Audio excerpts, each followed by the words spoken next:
No, but I mean, she's sort of she's a little bit of a villain in ways, but I mean, I think she's delicious and fun, and so it was nice to just like, you know, as we were talking about facades, just like let all the facades down and just really just like work on disappointment across the board. It was like everything that I tried not to be growing up. I just got to be in this film. Really low expectations. Yeah, You really. guys will It's gonna love be it. terrible. You're It's gonna hate like, it. Wow. Because I'm, you know, just really a toddler at heart, and I thought I'm in. For me, that was one of the first meetings with Paul because in the script she was wearing, you know, skin tight, low cut, short dresses because she was this mom who wanted attention, who, you know, all the other parents were like, oh God, here she is. She's so over the top, and I just felt like that was really tired, and it was also a sort of simplistic version of who this woman could. Hey friends, it's Katie from Without a Crystal Ball.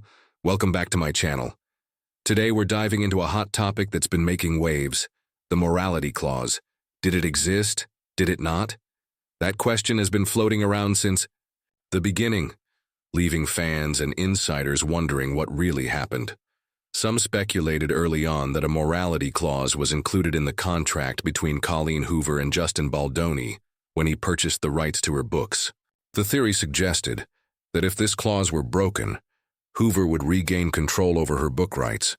It seemed like a reasonable argument at the time, especially considering how unpredictable Hollywood deals can be.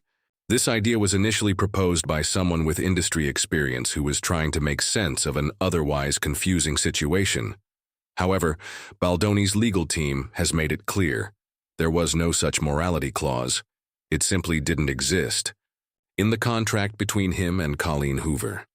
The rights to It Ends With Us and It Starts With Us belong solely to Baldoni. The deal was finalized, set in stone, and completely binding. Hoover no longer has any claim to the adaptation rights, nor can she shop them around to another studio. That means no matter what happens, Wayfarer Entertainment has the exclusive ability to create sequels, regardless of any ongoing drama surrounding the production, including the controversy linked to Blake Lively. Now, when it comes to Blake, her reputation in Hollywood is well known. Over the years, she's developed a habit of stepping into productions with one role in mind and slowly taking over in a much bigger capacity. She often presents herself as just another hired actress, but once she's on board, she quickly exerts control over key aspects of the production. You can see this pattern in her past projects. Take A Simple Favor, for example. When she was cast as Emily, she didn't agree with the way the character was originally envisioned. Instead of sticking to the planned wardrobe, she insisted on a complete overhaul, making Emily wear pantsuits throughout the entire film. That wasn't in the script, but Blake made it happen. In this case, Blake didn't have a morality clause in her contract, but she did manage to negotiate a different kind of clause that gave her significant power. And once she had that leverage, she used it to her advantage. This brings us to an important question. Is this just smart business, or does it cross the line into something else? Some might call it strategic maneuvering, while others might see it as a form of manipulation. When Blake signed on for It Ends With Us, she was given what's known as a vanity credit. This type of credit is often awarded to lead actresses, allowing them to hold an executive producer title without requiring them to contribute much behind the scenes. But Blake wanted more than just a title. She wanted influence. She wanted control over directing, wardrobe, script revisions, editing, and even the film's marketing. Essentially, she wanted to shape the entire movie in her vision, which is something she has a history of doing. So what do we make of all this? Is Blake just using her power in Hollywood the way any savvy actor would, or is this a deeper issue of control? And how does this tie back to the morality clause debate? Stick around because we're breaking it all down. She didn't want to answer to anyone. She wanted to be the one in charge, the decision maker, the person with the final say. That's what she aimed for from the start. Now, when people have valid complaints about someone in a workplace, bringing those concerns forward can sometimes lead to retaliation. Retaliation can take many forms. It could be intimidation, unfair treatment, or even attempts to damage someone's reputation. It could mean being excluded from projects, facing subtle threats, or even being painted as difficult to work with. In extreme cases, it could lead to harassment, being followed, or having personal and professional relationships strained. For Blake, though, she took the idea of retaliation quite literally. She turned it into a powerful tool. Instead of just fearing retaliation, she weaponized it. She used the retaliation clause as a means of gaining control over the production, leveraging it against Justin, Jaime, Wayfarer Studios, and even Sony. Through this clause, anytime she was denied something, she would immediately claim that saying no to her was a form of illegal retaliation. That meant if she requested something, whether it was access to footage, creative decisions, or production choices, and the studio refused, she could frame it as a violation of her rights. For example, if Blake wanted access to the dailies, which are the raw, unedited shots from filming, and the production team refused, she could turn it into a legal issue. She could argue that she had previously raised concerns about an unsafe work environment, and that denying her request was retaliation for speaking up. The reality, however, is that her contract didn't entitle her to access the dailies. She wasn't the director, nor was she the lead producer. The contractual agreements were clear, but for Blake, contracts didn't seem to matter as much as influence and power. She used the retaliation clause as a loophole, forcing her way into the decision-making process. Through this strategy, she secured access not only to the dailies, but also to the film's editing process, the director's cut, the final version of the film, and even the musical score. In essence, she positioned herself as someone who had the authority to make high-level creative decisions, despite not officially holding those roles. It became less about artistic vision and more about control. Recently, I was watching a legal analysis on the YouTube channel Ask Two Lawyers, where they broke down the claims surrounding this controversy. They discussed the validity of the sexual harassment allegations Blake Lively had made and how they tied into the broader issue of her control over the film. What stood out was how carefully she distanced herself from the claims of extortion, maintaining that her complaints about harassment had nothing to do with the power struggle happening behind the scenes. But the real question remains, was this about justice or was it about securing dominance over the entire production? She completely took over the film, and now Justin and his team are speaking out, claiming this is just a deflection from the serious misconduct that allegedly took place on set. But here's the real question. If Blake hadn't made those allegations, would she have been able to use them as leverage to get what she wanted? Could she have single-handedly pushed them out of the project without that retaliation clause in place? The answer is no. That clause was her shield, her power move. And now she's trying to distance herself from the situation, insisting that her complaints had nothing to do with the control she ended up gaining over the production. But let's be honest. Did she gain power? Absolutely. She didn't just have influence. She dictated key aspects of the film. She had control over how she appeared on screen, especially in intimate scenes, ensuring that any footage she wasn't comfortable with was removed. She brought in her own producer to oversee edits, securing full authority over how she was portrayed in promotional materials. That meant no image, no clip. No scene involving her could be released without her direct approval. She had a representative present on set at all times, keeping an eye on everything and ensuring things were done on her terms. And then there was the retaliation clause, her ultimate weapon. It stated that if anyone tried to challenge her authority or push back against her decisions, she could take legal action. Essentially, she had a safety net that prevented anyone from opposing her, because doing so could be framed as retaliation. The moment I realized exactly what she was doing was when I saw a letter from her attorney to the Baldoni camp, dated back in January. This wasn't just any legal notice. It was a clear attempt to silence them. After Baldoni's team went public with their concerns and filed a CRD complaint, which then made its way to the New York Times, Blake and her attorneys went on the offensive. They fired back with a strongly worded letter, warning that any public defense from Baldoni's side would be seen as retaliation. She believed, quite delusionally, I might add, that because of the clause, she could make bold accusations and nobody would be able to respond. A letter from her legal team dated December 23rd stated, "This letter serves to remind you of your ethical obligations, to notify you that you have defamed and engaged in further unlawful retaliation against Ms. Lively, and to demand that you immediately cease and desist from making further defamatory and retaliatory statements." In other words, she was making it clear that she could say whatever she wanted, no matter how outrageous or damaging, and Baldoni's team wouldn't be able to respond without facing legal consequences. Her attorneys even warned that if Baldoni's lawyers continued speaking out, they would face new defamation claims. They went as far as accusing Baldoni's team of knowingly making false public statements.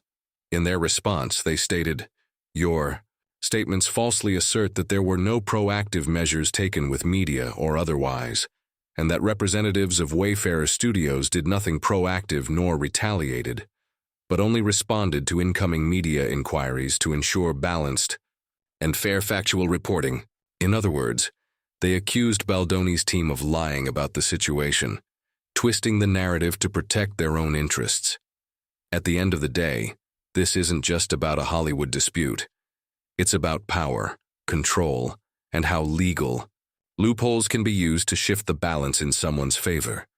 Whether Blake's actions were strategic or manipulative is up for debate, but one thing is clear. She knew exactly what she was doing, and she played her cards perfectly. The claims about reporting and monitoring social activities were completely false. Wayfarer Studios had already taken proactive steps with both traditional and social media, handling much of the work before any media inquiries even came in. That's a fact. But as I read through these documents, everything started to click. Blake Lively genuinely believed that filing the CRD complaint would lock Justin Baldoni into silence. She thought that the retaliation clause meant he couldn't respond, that his legal team wouldn't be able to defend him, and that he would be completely powerless. She must have been convinced that this complaint alone would be enough to bury him, leaving him with no way to fight back. But that's not how things played out. They immediately pushed for a gag order, accusing Baldoni and his team of defamation. In retaliation, they insisted he had no right to defend himself. And yet, here's the interesting part. Lively wasn't just using this legal complaint to make a statement. She was using it as a tool for power, for leverage, for complete control.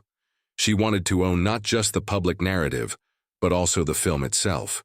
She was determined to control every aspect of the production, while simultaneously preventing Baldoni's team from even speaking up. And let's be clear, no official findings of misconduct were ever made. There was no investigation, no formal HR complaint, nothing. She never reached out to HR, never contacted the Screen Actors Guild, never followed any standard protocol. Instead, she went straight to filing lawsuits, making accusations, and then using the retaliation clause as a shield, daring them to challenge her, knowing that if they did, she could threaten more legal action. When you look at the bigger picture, it becomes obvious. This wasn't just about justice or accountability. This was about seizing power. That so-called morality clause, it wasn't about ethics, it was a strategic move. It was point 17 in that document, and it was the key to Lively taking over the entire production. If you accuse someone of wrongdoing, and then turn around and use those accusations to gain control, to demand power, to secure access to things you otherwise wouldn't have, is that really about justice? Or is it about manipulation? Think about, Denisha used this complaint as a way to dictate the direction of the movie, to override creative decisions, and to take control of the rights to the film. Whether her claims had any truth to them or not, the end result was the same. The people she accused were forced into a position where they had to sign legal agreements just to protect themselves, agreements that ultimately gave her the power she wanted all along. This wasn't just a legal battle.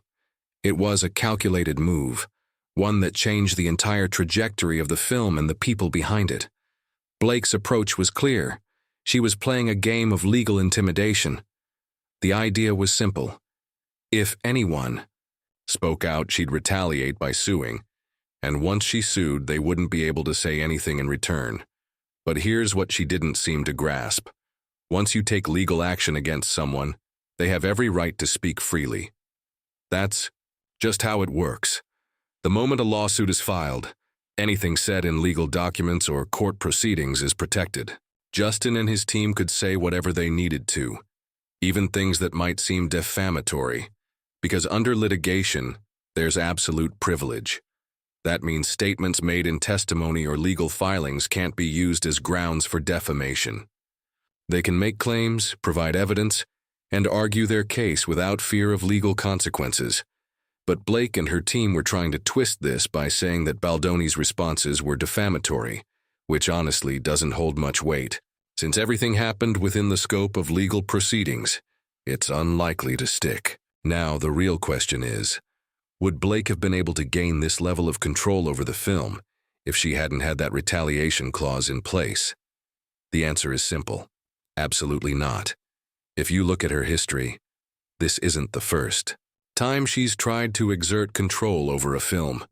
Take the rhythm section, for example. That was the last movie she worked on before It Ends With Us, and things didn't go her way at all. She had no power, no control over the creative direction, and no leverage to push her vision forward. She clashed with producers over how the movie should be filmed, disagreed with the storyline, and ultimately, her opinions were ignored. The director and production team stuck to their vision, and despite her protests, she had no choice but to comply.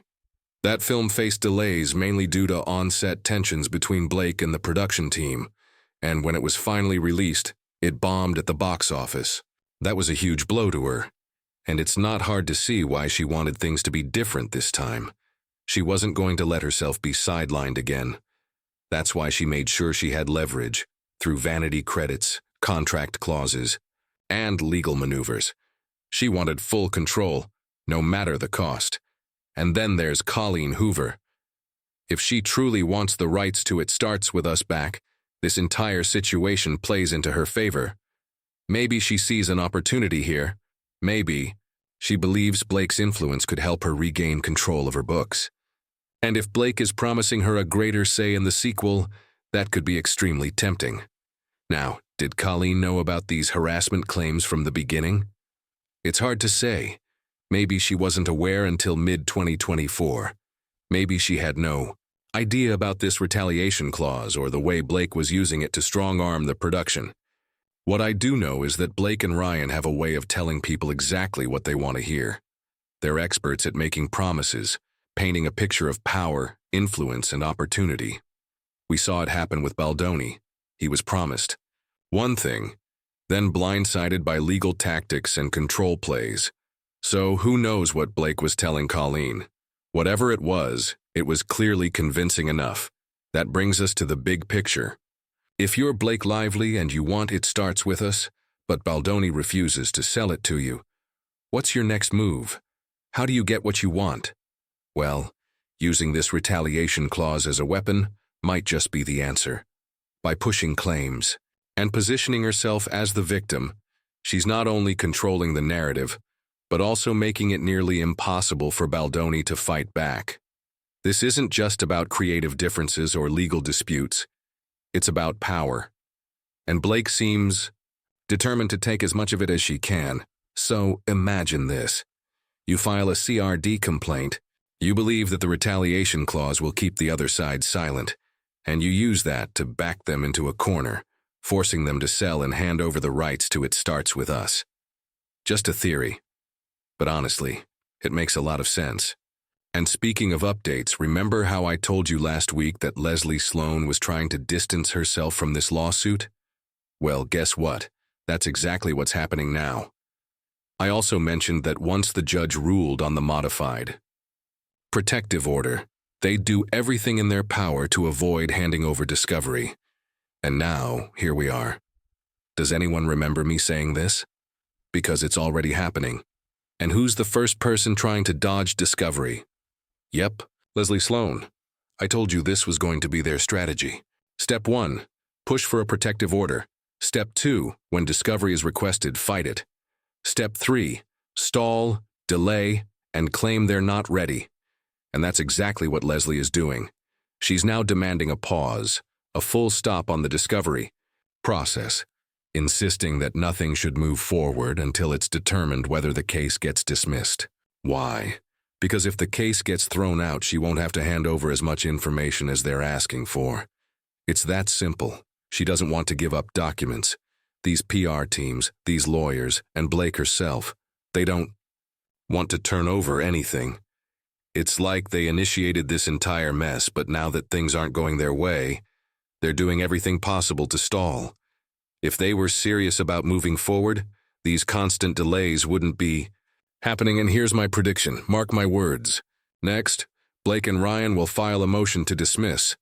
And when that happens, they'll claim they need to put discovery on hold too. Guarantee it. All of this is just a strategy to exhaust Justin, wear him down, and ultimately gain control over the film. That's what this has been about from the beginning, power. If I were Blake's PR consultant, I'd tell her she needs to bow out before things spiral even further out of control. She should make an apology, admit that she misjudged the situation, and say she got caught up in something she didn't,